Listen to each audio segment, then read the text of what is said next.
I'm excited for this season of Rocket Motivation because my firm, Hand, Aaron, Harrison Sale, Attorneys at Law, where I am a partner, is our sponsor. We understand life and running a business can be challenging, but with the right support, it can also be incredibly rewarding. That's why we're thrilled to announce our partnership with Hand, Aaron, Harrison Sale.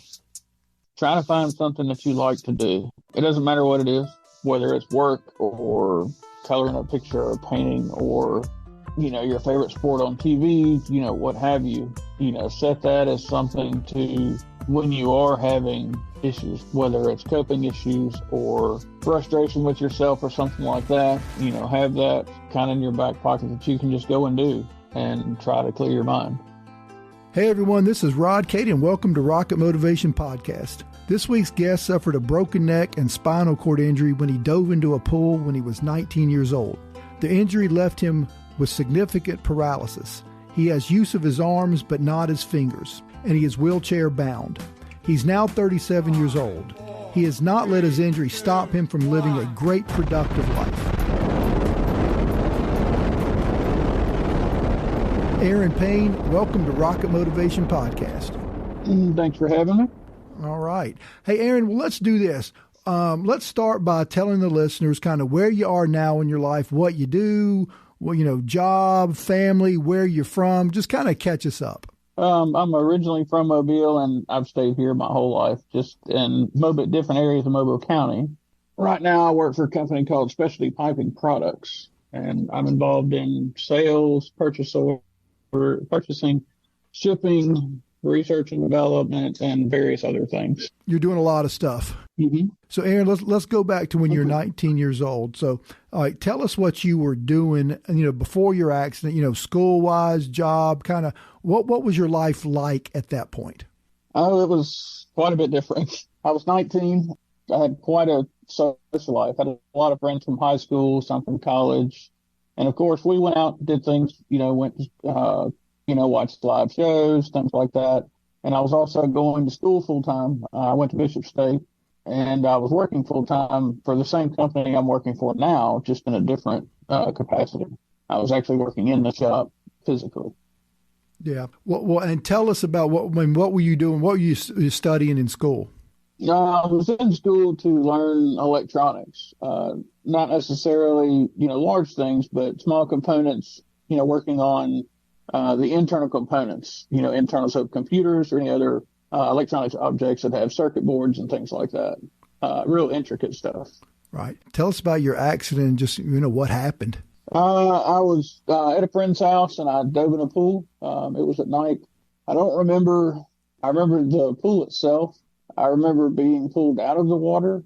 They actually put me in the back seat of my truck. And they took me to the hospital from there. I don't remember the trip to the hospital. And I remember when I got to the hospital being put on the gurney to be, wheeled in. And I don't remember anything after that until I woke up after my spinal fusion surgery. So probably a day later is my best guess. Yeah. I mean, after your accident with your injury, what was your condition? I guess, were you paralyzed from the neck down? No, I still had movement in my arms. It was definitely different. And I was on quite a bit of medication for pain, just from having surgery, I'm guessing.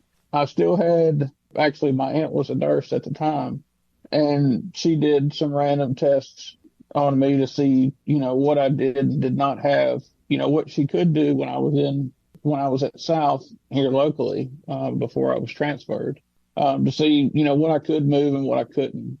I think they call it an Asia test. She didn't do the full test, but, just seeing, if I could move my arms or if I could move my feet or things like that. And I'm much stronger in what I can use now, but what I could use then was probably close to the same as what it is now, as far as if you were to put a yes or no, can he use it or can he not? Right.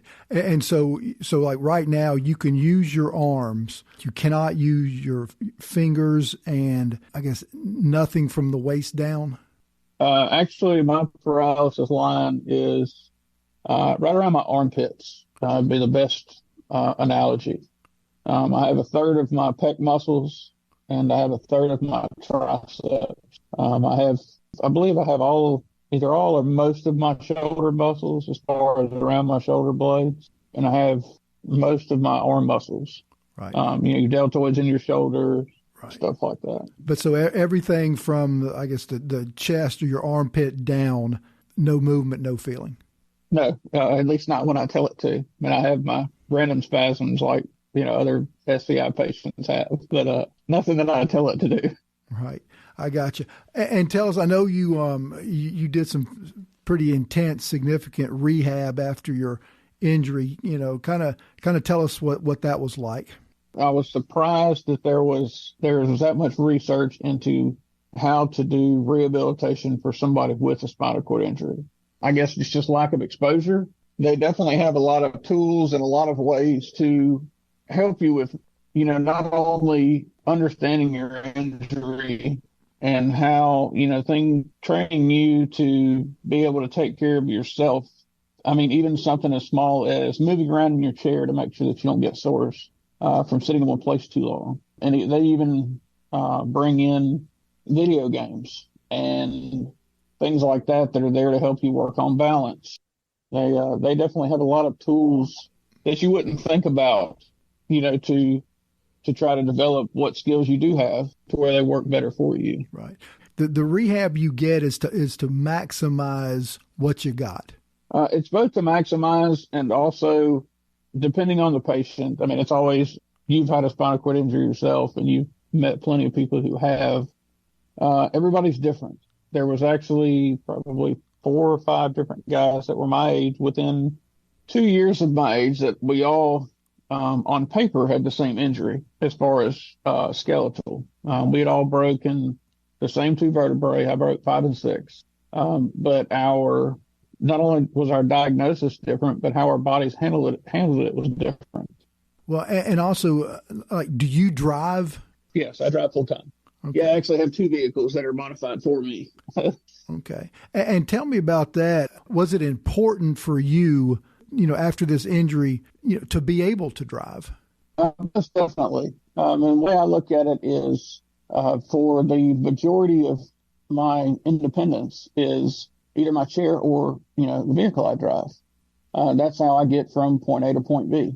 And anything, I mean, of course, getting around the house, getting around work, or, if you're going to go to the mall or wherever, I mean, of course, your chair is that, but you still have to be able to get to those places and being able to choose when you go to, if I could say, hey, I need to run to the store, I can get in the truck and go to the store where I don't have to, try to either get somebody to go with me or somebody to go for me.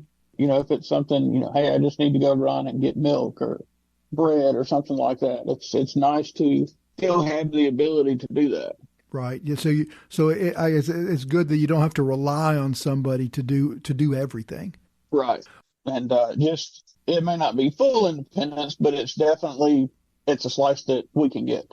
Right. Well, I know at some point you went back to school after your injury. What did you do, and did you change what you were, what your major was or what you were focusing on? Yes, I was formerly in electronics, which requires a lot of dexterity, which because of my injury, I no longer had. So I needed to find something that, for one, that I was interested in, that I would pursue, but also something that I was physically capable of doing. And they had a drafting program at Bishop State. And I'd taken a few classes in high school, and it was something that was intriguing to me, how much it is involved. A lot of people see drafting as, it's just for houses, house plans, or, it's, just for building ships, but it's just all over. It's just, it's all over very many, a lot of industries out there. And so I pursued that. I could use a computer. I had enough ability with my hands to at least use a mouse. And luckily my brain works to where I can think about parts and be able to take them apart or put them together, using CAD, using AutoCAD and other programs to draw them, using my drafting skills now.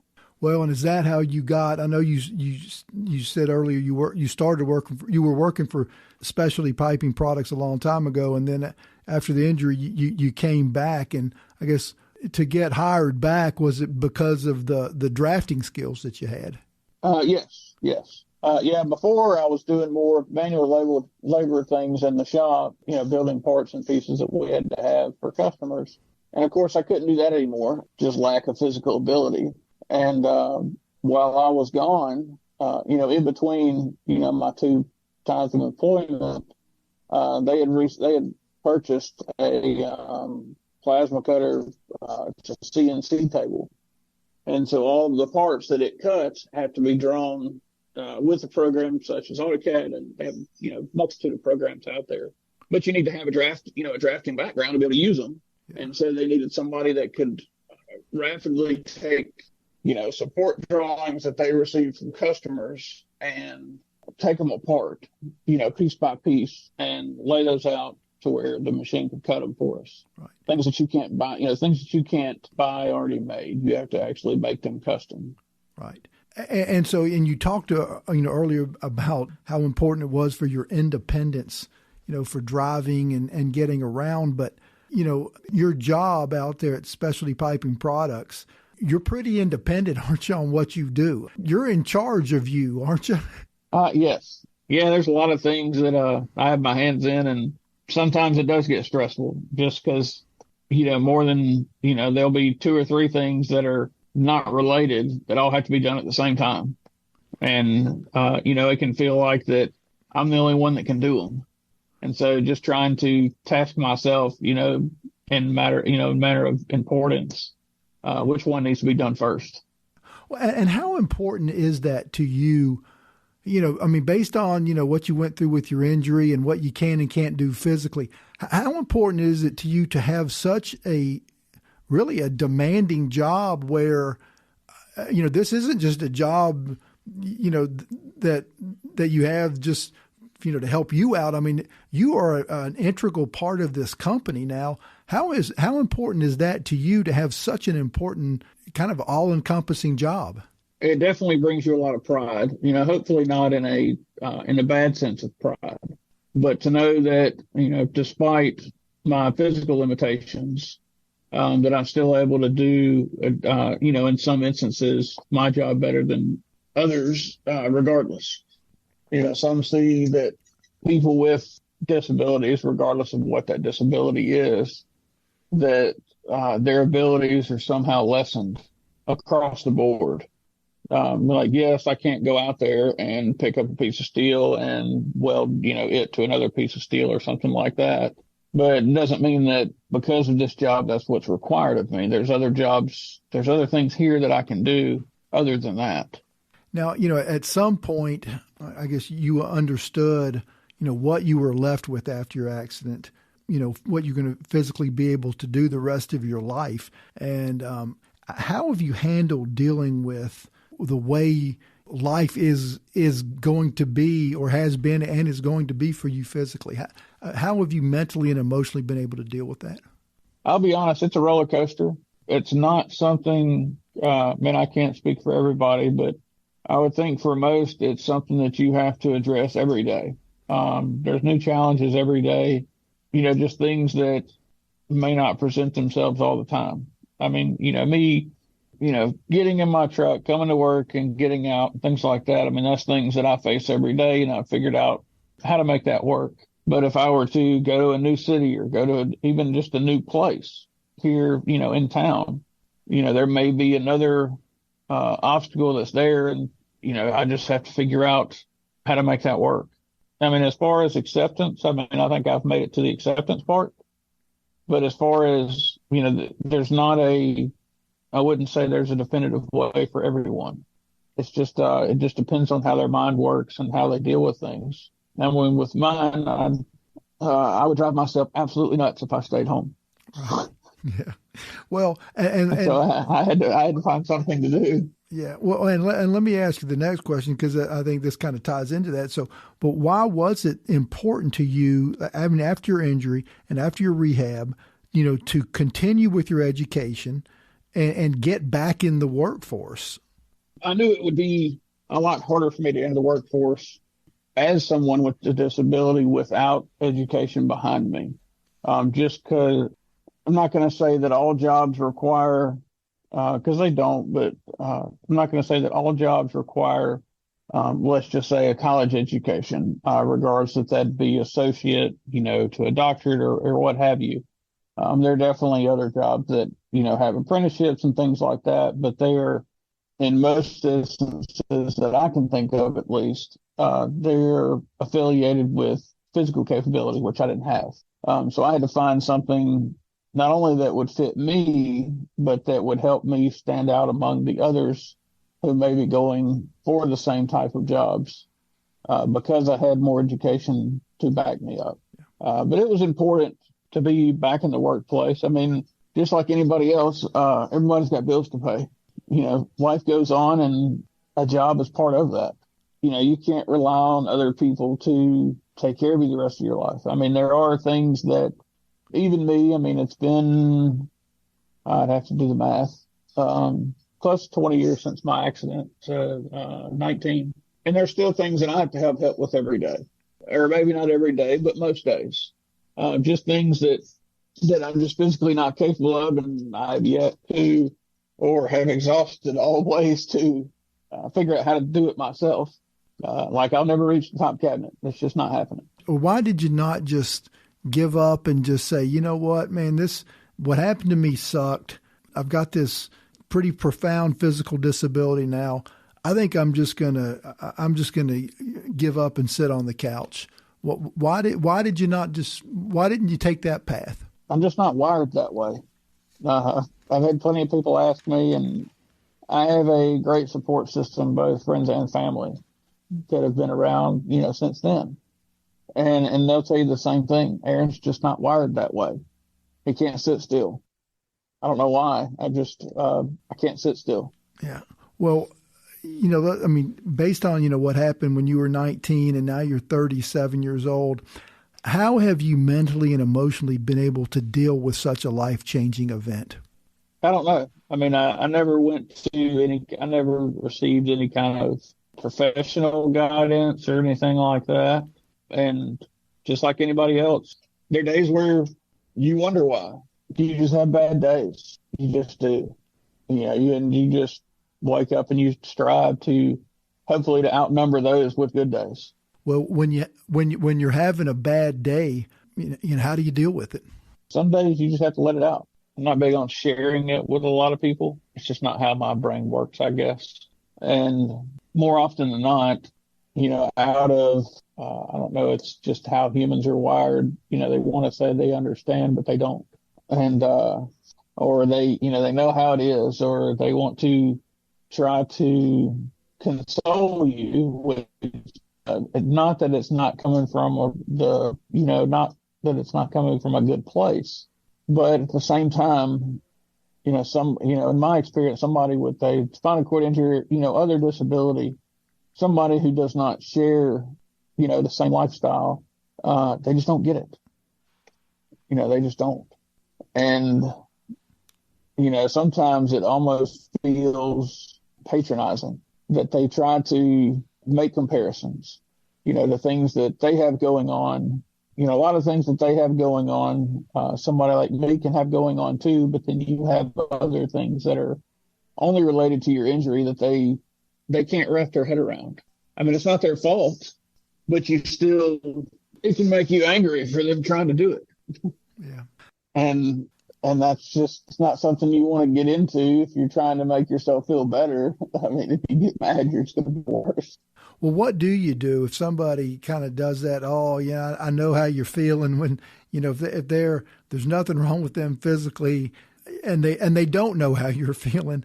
If somebody says that to you, I mean, how do you handle it? Because I got a feeling you're not the type of person that snaps at them, or what do you do? How do you internalize it? I mean, I point it out. I try not to have an attitude when I point it out to them, that it's, it's not the same, and I tell them, like I told you, I understand what they're trying to do, but at the same time, the comparison is not the same. I tell them I appreciate what they're trying to do, and I understand where they're coming from, but it's still not the same. It's just not. Hey, Aaron, what have you learned about yourself from, what happened back when you're 19 and going all the way through today? I mean, you've got a very successful job. You've really got a great life. What have you learned about yourself? I had a lot more patience than I gave myself credit for. And I continue to have to delve into that. Not necessarily with others, but with myself. And what do you mean by that? I still relate things from a speed standpoint of how fast I can get something done or how efficient I can do something. I still overestimate my ability to do it from a time standpoint. And so I catch myself a lot getting frustrated because I don't get something done when I wanted to do it. And it's not for my body has a hard time keeping up with my brain. Yeah. And what do you do? I mean, when those circumstances happen, when you want to get something done, faster than you can actually do it, how do you handle it? I would say like anybody else. I mean, I get frustrated with myself. Hey, Aaron, what advice would you give? What advice would you give to other people who, let's say, somebody has just had an accident or injury that completely changes, physically what they're able to do, and say that person comes to you and says, "Aaron, I know you've been going through this for a while. What advice would you give to me?" Try to find something that you like to do. It doesn't matter what it is. It really doesn't. Whether it's work or coloring a picture or painting or, your favorite sport on TV, what have you. And, set that as something to when you are having issues, whatever it is, whether it's coping issues or frustration with yourself or something like that, have that kind of in your back pocket that you can just go and do and try to clear your mind. And let me broaden the question out a little bit. Based on what you've been through in your life, what advice would you give for somebody just who's dealing with some adversity and then trying to overcome it, or just, kind of down on their luck, or just, having a bad time, separate and apart from a physical injury? What advice would you give, to somebody who's just kind of down on their luck and is trying to get out of it? If they know what they're trying to go, what their end goal is, they may be trying to take too big of steps at a time. I think they need to separate into smaller pieces. And, any motion forward is still positive. And small victories help.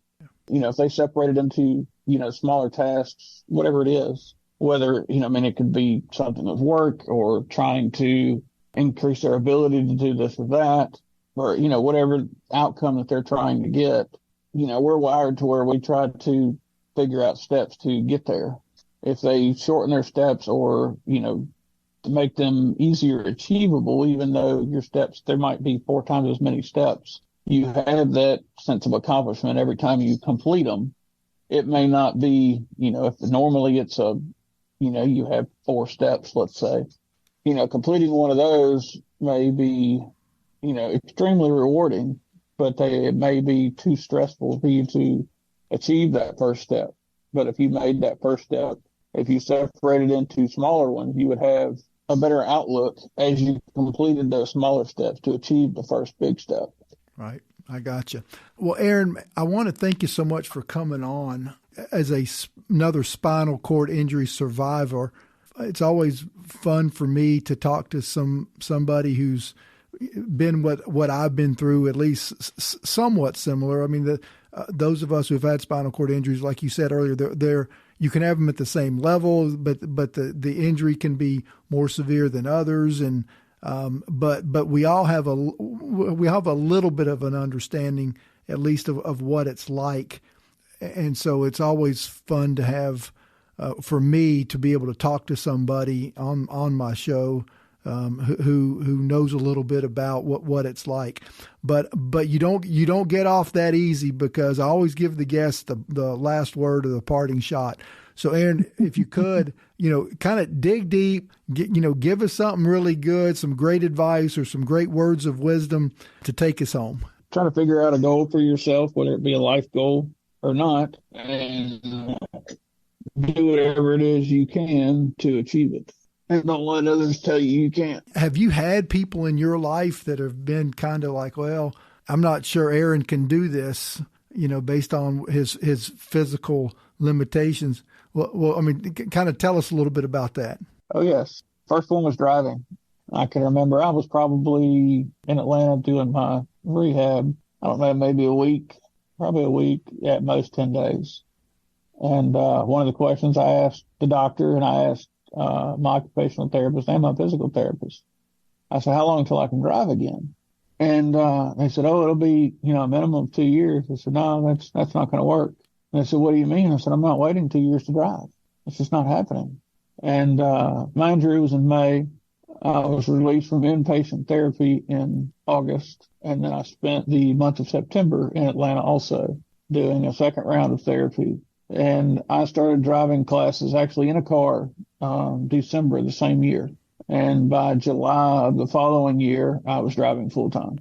And most of that time frame was paperwork.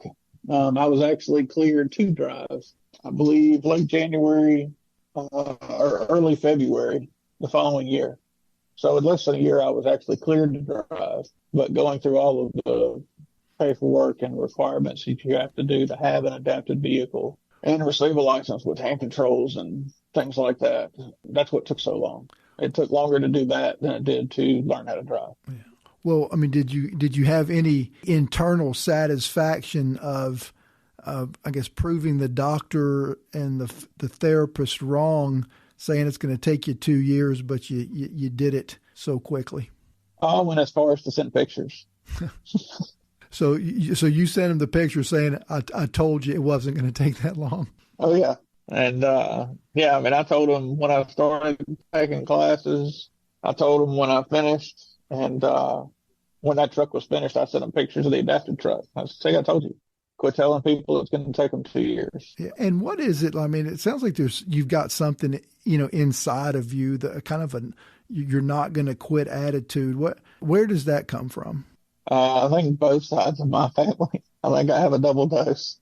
All right. Well, Aaron, man, it's been great having you on. Great words of wisdom, and thanks for taking the time. It's been a pleasure and my honor having you on Rocket Motivation. Good talking to you, Rod. What a great episode with Aaron Payne.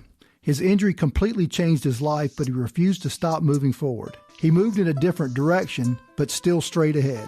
Great story of inspiration. Tune in next time to another inspiring episode of Rocket Motivation Podcast. Thanks again for listening to Rocket Motivation. I want to again thank our sponsor, my law firm, Hand, Arundel, Harris & Self, with offices in Mobile, Birmingham, Fairhope, and Athens, Alabama, and Destin, Panama City Beach, and Santa Rosa Beach, Florida. We are uniquely situated among the Southeast major law firms to provide legal direction to clients throughout Alabama and Northwest Florida. So whether you're looking for legal advice, litigators, or simply a partner you can trust, Hand, Arundel, Harris & Self is there for you.